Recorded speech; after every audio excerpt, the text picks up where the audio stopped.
ഇന്ന് പഴയ ടയർ ഉപയോഗിച്ച് എങ്ങനെ ഊഞ്ഞാൾ ഉണ്ടാക്കുക എന്നുള്ളതാണ് ഞാനിവിടെ കാണിക്കുവാനായിട്ട് ഉദ്ദേശിക്കുന്നത്. ഒരു കാറിൻ്റെയോ അല്ലെങ്കിൽ ട്രാവലറിൻ്റെയോ ഒരു ടയർ എടുക്കുക, അത് നന്നായി സോപ്പിട്ട് കഴുകി നല്ല ക്ലീൻ ചെയ്തതിന് ശേഷം ഇതിൻ്റെ ഈ റൗണ്ട് 24 ഈക്വൽ പാർട്ടായിട്ട് തിരിച്ച് മാർക്ക് ചെയ്യുക. അതിനുശേഷം ഒരു ഡ്രിൽ ഉപയോഗിച്ചോ അല്ലെങ്കിൽ നല്ലൊരു മുനക്കൊരു കമ്പി ചൂടാക്കിയിട്ടോ ഈ 24 ഹോൾസ് ഇതിനകത്ത് തുളയ്ക്കുക. അതിനുശേഷം നമുക്ക് ഈ വണ്ണം കുറഞ്ഞ ഈ പ്ലാസ്റ്റിക്കിൻ്റെ കയറ് അതിൽ മെടയാനായിട്ട് ഒന്നാമത്തെ ഹോളിൽ നിന്നും 18ാമത്തെ ഹോളിലേക്ക് കയറ് കടത്തി വിടുക.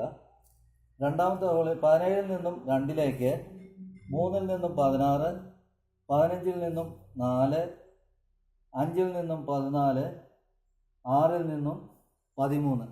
അപ്പോൾ നമുക്ക് ഈ ഒരു ലൈൻ ഇങ്ങനെ കിട്ടും. അതവിടെ സ്റ്റോപ്പ് ചെയ്യുക, ശരിക്കും ടൈറ്റായി കെട്ടുക. ഇത് അടുത്ത ഒരു പീസ് എടുത്തിട്ട് 7ാമത്തെ ഹോളിൽ നിന്നും അടിയിൽ നിന്ന് എടുക്കുക. 7ാമത്തെ ഹോളിൽ നിന്നും 24ലേക്ക്, 23ൽ നിന്നും 8ലേക്ക്, 9ൽ നിന്നും 22ലേക്ക്, 21ൽ നിന്നും 10ലേക്ക്, 11ൽ നിന്നും 20ലേക്ക്, 19ൽ നിന്നും 12ലേക്ക്.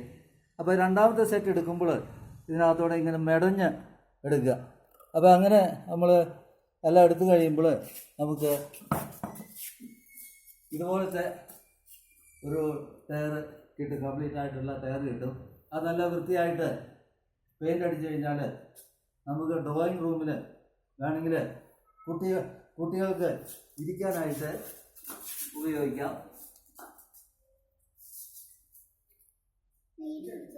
അല്ലെങ്കിൽ ഇത് 2 ഇങ്ങനെ ഇട്ട് കഴിഞ്ഞാൽ അതൊരു സീറ്റായിട്ട് ഉപയോഗിക്കാം.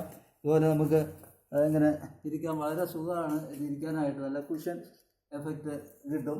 അപ്പോൾ ഇത് നമ്മൾ 4 ഹോള്, വലിയ ഹോള്, ഇവിടെ 4 ഹോള് തുളച്ചതിന് ശേഷം അതിനകത്തോടെ വണ്ണമുള്ള കയറ് കടത്തി വിട്ടിട്ട് നമ്മുടെ ഡ്രോയിങ് റൂമിലോ സിറ്റ് ഔട്ടിലോ അല്ലെങ്കിൽ ഗാർഡനിലോ എവിടെയെങ്കിലും അത് ഊഞ്ഞാളായിട്ട് തൂക്കിയിടാനായിട്ട് സാധിക്കും. അപ്പോൾ നമ്മുടെ ഊഞ്ഞാൾ റെഡിയാണ്. ഇതാണ് ഊഞ്ഞാൾ. വളരെ സുഖമാണ് ഇതിനകത്ത് ഇരിക്കാനായിട്ട്. എല്ലാവരും ഇതൊന്ന് ട്രൈ ചെയ്ത് നോക്കുക. Thank you.